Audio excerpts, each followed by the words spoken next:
Olá, bom dia a todos. E obrigado pelo convite mais uma vez. É um prazer, não custa nada. Convidaram-me para vir para falar de 2 palestras este ano sobre poesia e música. E eu pensei que podia dividi-las em 2 partes. Uma parte mais chata, que é de hoje, uma parte mais animada, que seria a próxima. E eu tinha pensado fazer uma coisa que fiz quando vim cá o ano passado, também a convite da professora, que era explicar, fazer uma contextualização histórica. E basicamente o que eu vou fazer é um bocadinho repetido do que fiz o ano passado, mas com uns exemplos diferentes. O ano passado eu estava a tentar explicar uma coisa e uma característica especial da poesia, que era o facto de poetas tentarem imitar outros poetas. E que isso acontecia também na música popular. Eu estava a tentar ilustrar isso com exemplos. O que vou fazer hoje é mostrar outras 2 características que eu acho que são importantes na poesia e que acontece na poesia escrita como acontece na poesia cantada. E por isso o que eu vou fazer é mostrar coisas. Eu vou dar 2 ou 3 exemplos em inglês. Não é preciso perceber inglês para perceber o que eu estou a tentar explicar. Eu só quero apontar para coisas nas folhas e nos vídeos que vamos ver. Bom, então o que é que nós temos aqui a fazer? A minha ideia aqui é responder a uma pergunta. Podem canções ser poemas ou ser tratadas como poemas? Quando eu digo aqui canções, eu não estou a falar de alemães a recitar poemas em música lírica. Estou a falar de coisas que ouvimos todos os dias na rádio. Okay? Estou a falar de música popular, abrangendo música popular, a country, o hip-hop, o techno, tudo. Não há aqui grandes distinções. É música popular. As coisas que nós gostamos de ouvir. Ora, quando eu comecei a pensar nisto há uns anos, o que me fazia confusão era que eu achava que havia grandes poetas a fazer canções e nenhum dos meus professores na universidade falava daquilo. Era como se não existissem. E aquilo fazia-me um bocado de confusão, foi por aí que eu comecei. Ora, todo o meu trabalho começou a fazer sentido há 4 anos, quando o Bob Dylan ganhou o Nobel da Literatura. Quando a Academia Sueca deu o Nobel ao Dylan, começou uma discussão pública nos jornais e na internet, em que escritores e críticos literários diziam que era a vergonha, era o fim da literatura. Acabou. Isto acabou. Agora já não é preciso escrever nada. A seguir vem o Nobel ao Kim Barreiros. Eu não estou a fazer uma piada. Isto foi uma escritora portuguesa que disse. Ora, isto é só pateta. Isto não é pensar. Isto é só pateta. Naturalmente, não há qualquer tipo de comparação possível entre o que o Kim Barreiros faz, que faz muito bem, e o que o Dylan faz, que é outra coisa completamente diferente. Ora, isto leva-me ao primeiro problema, e é por isso que estamos aqui com estas coisas estranhas, que é: como é que nós justificamos que canções podem ser poemas? A maneira mais fácil, mais desinteressante, mas muito importante de mencionar, é explicar que até ao Renascimento não há poesia sem música. Quando alguém recita um poema, o poema vem acompanhado de música. Mesmo as coisas muito estranhas como a Odisseia e a Ilíada eram para ser recitadas. Aliás, um texto famoso de Platão, chamado Ion, em que o filósofo Sócrates está a criticar uma pessoa cuja profissão é ser raposudo. Ora, o que é que o raposudo fazia? O raposudo andava de cidade em cidade na Grécia Antiga a recitar os poemas de Homero. Eu não vou reproduzir o argumento no livro porque seria demasiado complicado e eu não quero ir por aí. Estou só a tentar explicar que até mais ou menos ao Renascimento não há poesia sem música e não há música sem poesia. As 2 coisas vêm juntas. É só por volta do século XVI, um bocadinho também no XV, mas do século XVI, XVII, é que as coisas começam a separar. E o primeiro exemplo que eu tenho para vos mostrar de vídeos é um exemplo do que é considerado o último poeta que anotava a música. Se chama Thomas Campion. Ele escrevia os poemas e em cima dos poemas punha nota longa, nota breve, nota longa. Isto porquê? Porque marcava as sílabas. Okay? Eu vou-vos mostrar um exemplo de uma reinterpretação moderna de Thomas Campion. E é o primeiro exemplo de hoje.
Isto é um exemplo. Eu pensei em trazer outros exemplos que vocês conheceriam facilmente. Podíamos estar aqui a ouvir Dom Dinis. As canções de amigo, as canções de amor, eram todas assim. Tocavam-se mais ou menos assim. Havia um alaúde e havia alguém a cantar e era mais ou menos isto. E há, se forem ao YouTube procurar, encontram várias canções de amigo portuguesas e galegas reproduzidas desta forma. Ora, o que é que acontece por volta desta altura do Thomas Campion? Há uma separação, e há um crítico português que, aliás, explica isto muito bem, que é o professor M.S. Lourenço. Há uma cisão entre a música e as palavras. Também tem a ver com o facto de, entretanto, a imprensa surgiu e isto mudou tudo, não é? Mas o que é que acontece neste momento? O ser humano tinha desenvolvido a capacidade artística em função do ouvido. Era tudo em função do ouvido. Aqui nesta imagem estão dois exemplos do que era um poema visual. A importância do visual de um poema. Que é um poema sobre flautas, vem com a forma de uma flauta. Lá em cima é uma chave. Estão a ver? Uma chave. Sim, uma chave. E portanto, isto era a ideia de poemas visuais.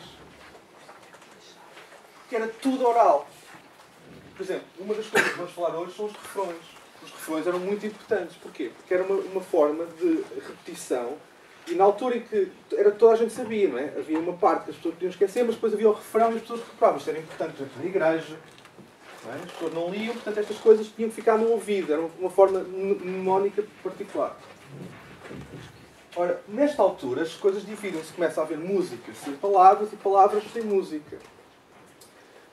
Mas continua a haver canções, que se chamam normalmente a tradição oral popular, que continuam sempre, e isto aqui começa uma grande divisão, uma importante divisão entre coisas populares e coisas que não são populares, são coisas, é o que high culture, não é? A cultura da corte e a cultura das pessoas que sabiam ler, que era uma minoria. E é por isso que há uma distinção, que as pessoas têm a ideia que a poesia é uma coisa de pessoas muito cultas. É por esta distinção também. Começa aqui. Ora, quando nós dizemos que canções são poemas porque vêm desta tradição, estamos a associar normalmente à tradição oral. E estamos, em grande medida, a diminuir a importância das canções. Porque as canções, hoje em dia, reproduzem a melhor poesia. O grande problema de defender que canções são como poemas porque vêm desta tradição é que nós estamos a ignorar 400 anos de poesia. Não só estamos a ignorar 400 anos de poesia, estamos a ignorar 400 anos da melhor poesia. A poesia escrita evoluiu de tal forma que é possível pensar em poesia da mesma maneira que pensávamos há 400 anos. Aliás, o facto de sermos um animal especial, uma espécie de animal especial, está demonstrado nesses 400 anos de poesia, onde fizemos as coisas mais incríveis em poesia. Há outras coisas incríveis, mas estou a falar em poesia particularmente. E, portanto, o que é que aconteceu? Nós tínhamos estas coisas orais, que era tudo por ouvido, e agora temos estas coisas escritas. Isto quer dizer que ganhámos coisas e perdemos coisas. A primeira coisa que eu vou tentar mostrar hoje é como é que a escrita conseguiu recuperar coisas que tinha perdido com a oral, com a coisa oral. Eu vou passar um poema. É provavelmente o grande poeta, para mim é claramente o melhor, mas isto é uma opinião. Mas um dos melhores poetas do século XX. Estamos a falar o último poeta que ainda fazia notações musicais e de um dos melhores poetas do século XX, que é Philip Larkin. Eu vou passar um vídeo em que o próprio Philip Larkin está a ler um poema dele. O poema está reproduzido, é o poema que está em inglês nas vossas folhas. E eu queria só chamar a atenção para duas ou três coisas antes de vocês começarem a ver. Que é, não tenho que perceber de inglês, nem eu vou explicar o poema. Eu queria só que vissem coisas. Este é um poema que tem 9 estrofes. Todas as estrofes têm 6 versos. Todas as estrofes rimam. No mesmo sentido. A, B, C, A, B, C. Depois temos D, E, F, D, E, F. Todas as estrofes rimam desta maneira. Mas reparem que é estranho, que é, quando nós temos as coisas orais, a rima é uma pontuação. Mas neste poema não é. Na página é fácil ver a rima, mas quando vocês ouvirem o poeta, as rimas parece que desaparecem, não estão presentes. Isso é muito importante, porque apanha frases a meio. E atenção, estamos a falar de um poeta. Este poema, não há aqui nada ao acaso. E depois eu queria apontar para outra coisa, que é na sexta estrofe, que é a primeira da segunda coluna, vão reparar que há uma anomalia. E eu queria que vocês estivessem particularmente atentos, quando eu passar o vídeo, a esta anomalia, porque de repente temos o que parecem ser 7 versos, que na verdade são 7 versos falsos. O esquema mantém-se, mas há ali uma interrupção de um verso, e eu queria que vocês tomassem atenção a isso no vídeo.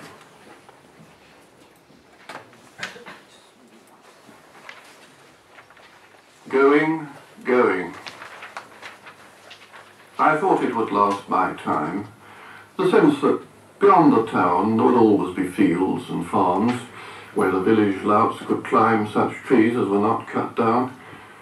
I knew there'd be false alarms in the papers about old streets and split-level shopping, but some have always been left so far. And when the old part retreats, as the bleak high-risers come, we can always escape in the car. Things are tougher than we are, just as Earth will always respond, however we mess it about. Chuck filth in the sea if you must, the tides will be clean beyond. But what do I feel now? Doubt? Or age, simply? The crowd is young at the M1 cafe. Their kids are screaming for more. More houses, more parking allowed, more caravan sites, more pay. On the business page, a score of spectacled grins approve some takeover bid that entails 5% profit and 10% more in the estuaries. Move your works to the unspoilt dales, grey area grants. And when you try to get near the sea in summer, it seems, just now, to be happening so very fast.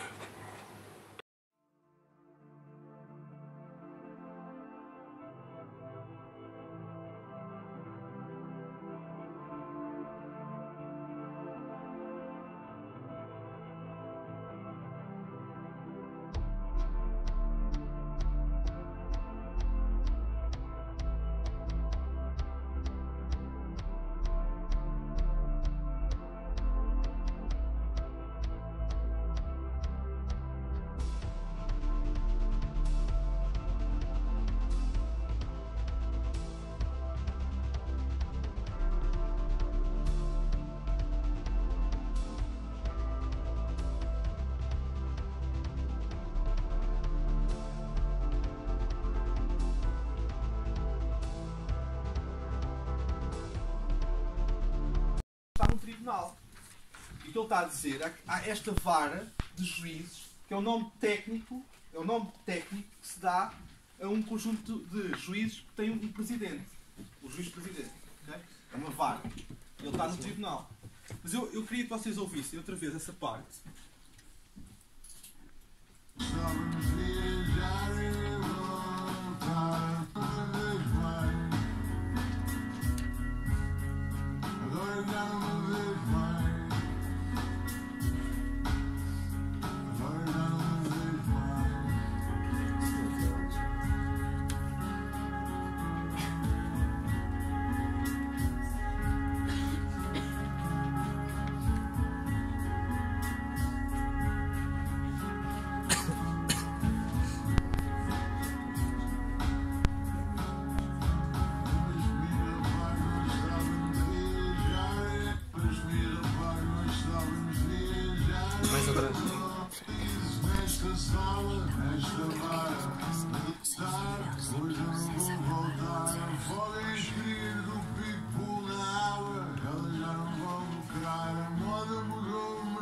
Quero um chihuahua, a nova superstar. Há muitos juízes felizes nesta sala, nesta vara. Mas eles sabem, eu sei que a lei é uma cabra. Tem a palavra, deixa. Ok. Há claramente aqui uma pausa importante, marcada na folha por uma vírgula. Mas eu acho que a pessoa, quem é que disse a vara dos porcos? Eu acho que tu tens toda a razão. Eu acho que vara aqui está por porcos. É um conjunto de porcos. Ele está a chamar de porcos aos juízes. Tem toda a razão. E reparem que se ele está a chamar porcos aos juízes, esta vara dos juízes, porcos, o que vem a seguir faz todo o sentido. Mas eles sabem, os porcos sabem, que a lei é uma cabra. É de outra espécie. Mas estão a ver aqui, isto é muito importante, isto é muito inteligente. Ele está a chamar porcos aos juízes e está a dizer que o que eles fazem, que é coisas de porcos, é diferente da lei, porque a lei é uma cabra. Portanto, eles deviam ser bodes para tratar da lei que é uma cabra. Então, estão a ver, há aqui um problema de espécies. Há um problema de espécies. E eu acho que só é possível ter esta leitura depois de ouvir. É quando ouvimos que percebemos. Ele não está a falar, ele está a usar o facto de vara ter dois sentidos.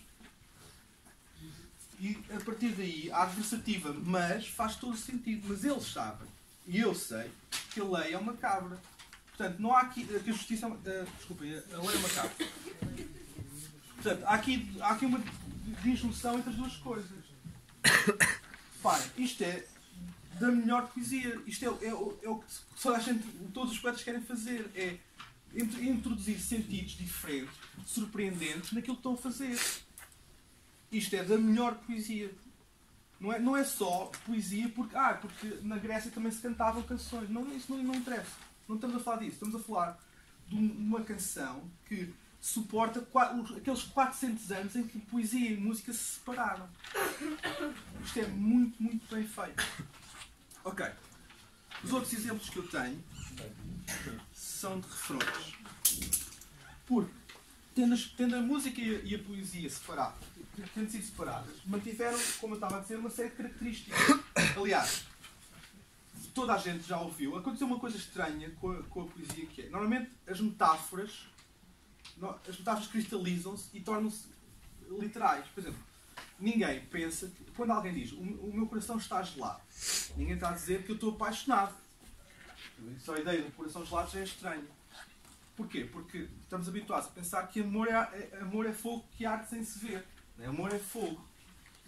Nós crescemos a ouvir isto e achamos isto normal. Mas porquê é que o amor é fogo?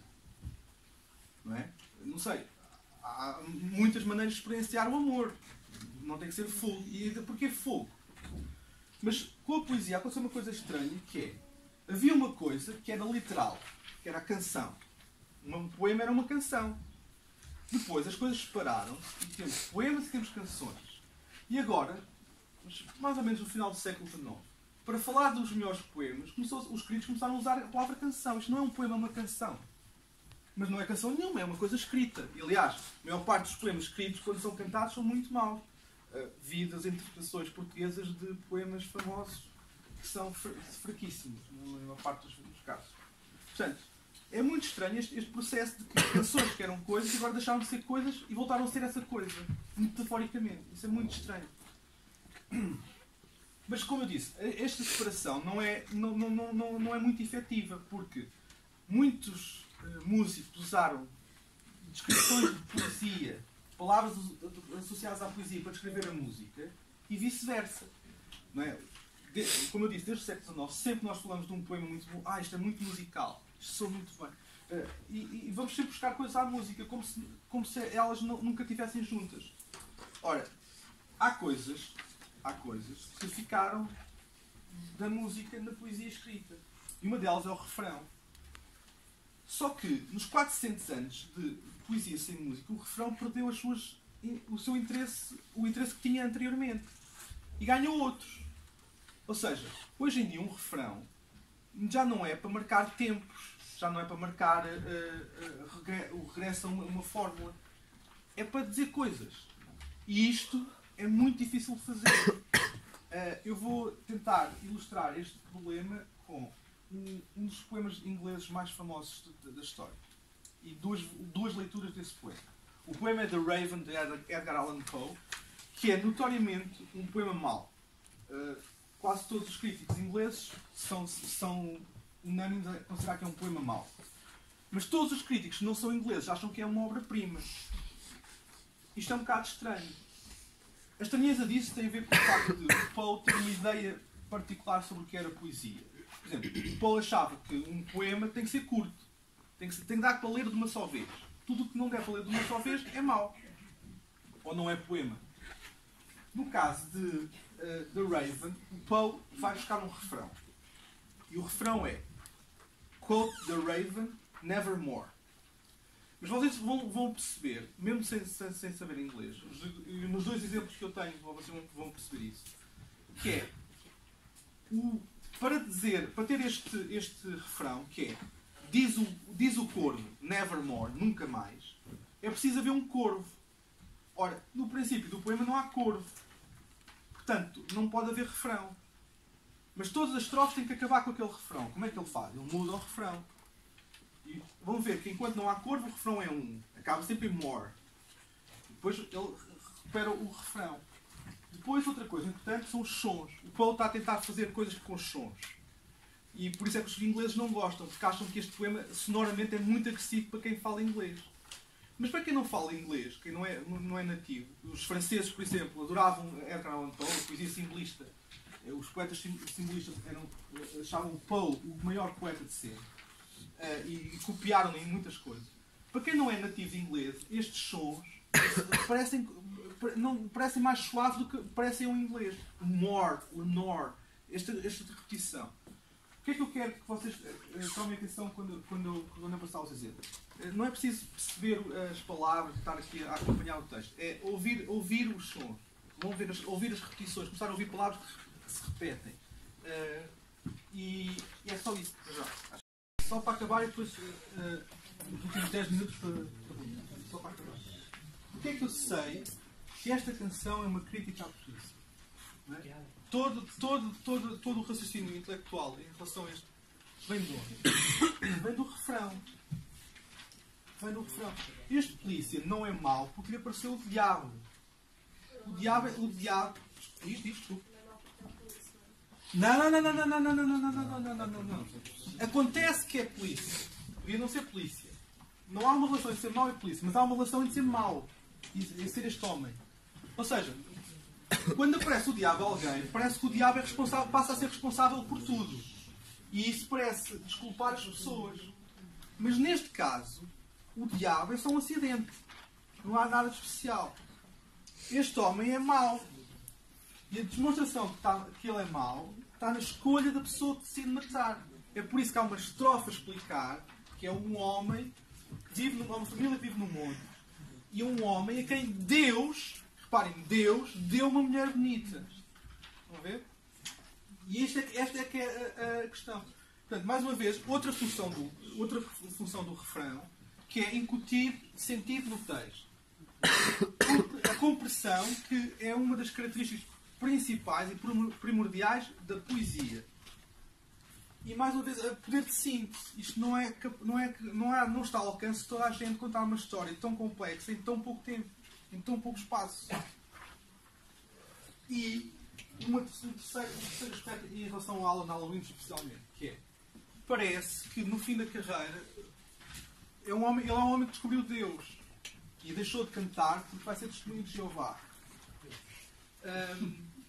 E parece que no fim esta aproximação a Deus tornou-o diferente em relação ao princípio, em que ele passava a vida a criticar a polícia, a descrever a vida no bairro, este tipo de problema. Mas é tudo igual. E esta é uma das características mais interessantes para mim da poesia. E agora é só para mim.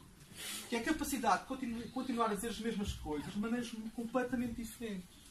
E isso explica, aliás, o teu erro, que é um erro que toda a gente comete, que eu acho que demora muitos anos a tirar, que é a ideia do sujeito poético. Nós estamos habituados a lidar com poemas como se fossem escritos por alienígenas. Há um sujeito poético que está ali, escreveu um poema, mas nós não sabemos quem é. Não, quem escreve poemas são poetas. E, neste caso especial, a primeira pessoa do poema é um cabo de polícia, não é um sujeito poético, é um cabo de polícia. O poeta, neste caso Alan Halloween, decidiu que a primeira pessoa deste poema é um cabo de polícia. Portanto, não há aqui sujeitos poéticos. É preciso, por exemplo, distinguir aqui o discurso direto do discurso narrativo. Né? Porque há discurso direto quando o diabo diz dá-me uma vida ou morre. Isto é discurso direto. Portanto, não há aqui sujeitos poéticos. Há uma pessoa a pensar. E às vezes há pessoas que pensam melhor do que outras. É normal. E executam ainda melhor. O Halloween está a fazer isso. O meu argumento é que tudo isto é possível por causa do Bob Dylan. Mais ou menos isso. Pergunta.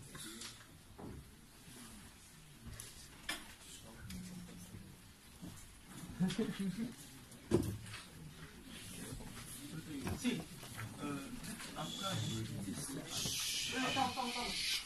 Há bocado mencionou o grande cenário. Sim.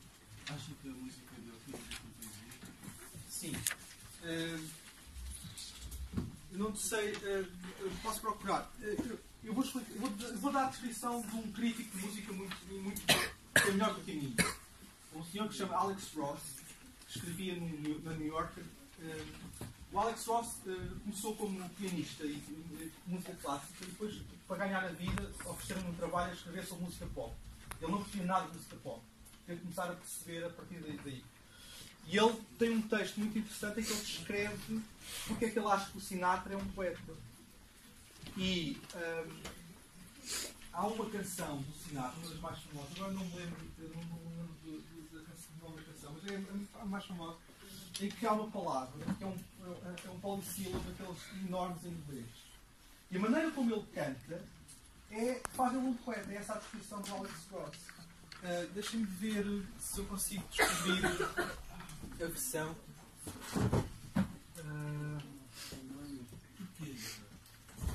Mas a ideia aqui é que tu pegas um poema e tu fazes com ele, pode transformar aquilo noutra coisa.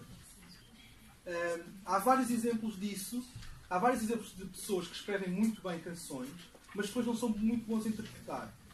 E há outras pessoas que pegam naquilo e fazem outra coisa extraordinária. Normalmente acontece que essas pessoas mudam um bocadinho as letras.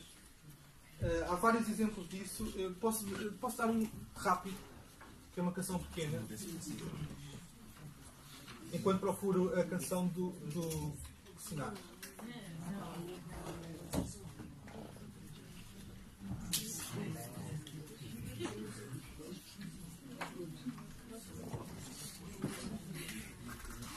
Okay.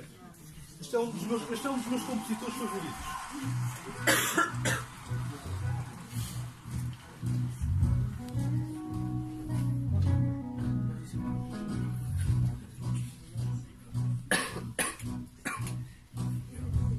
I took my lucky break and broke it in two.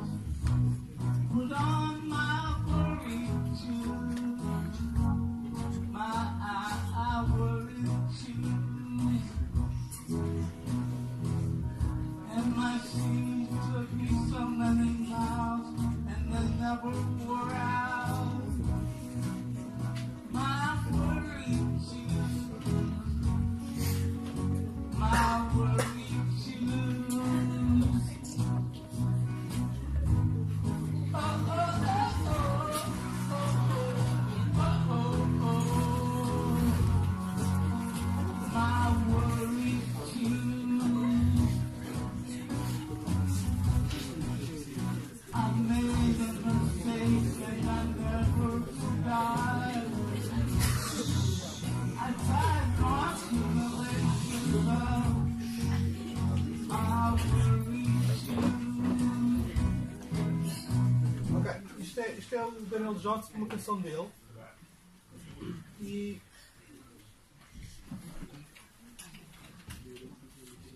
isto é uma versão melhor.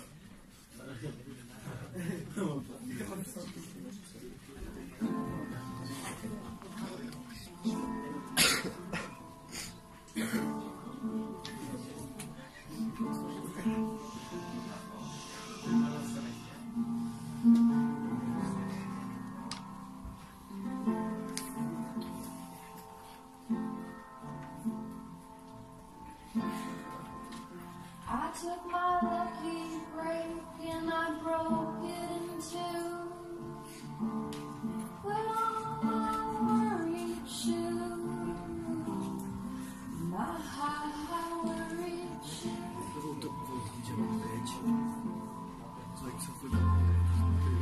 Took me so many miles and then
Deixa-me só tentar fazer o que é.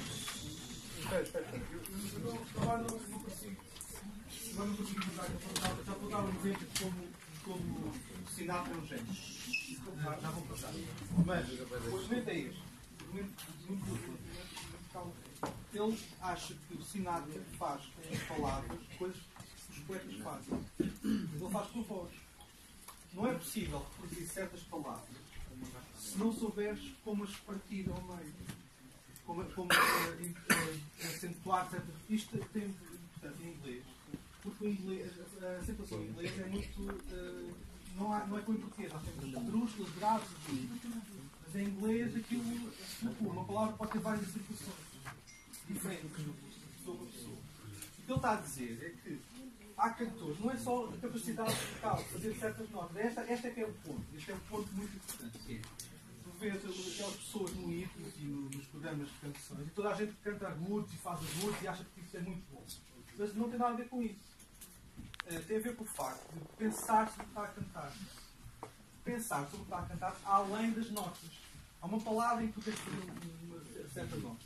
Mas a pessoa está a dizer que se calhar essa nota não é preciso dar essa nota dessa maneira. E isto é pensar e tornar as coisas em coerentes. Vou dar um exemplo de uma canção do Sinatra, que é um prodígio, também descrita por uma pessoa muito, muito inteligente, que é o Mac the Knife. Tu vais perceber como é que o Sinatra é uma pessoa inteligente.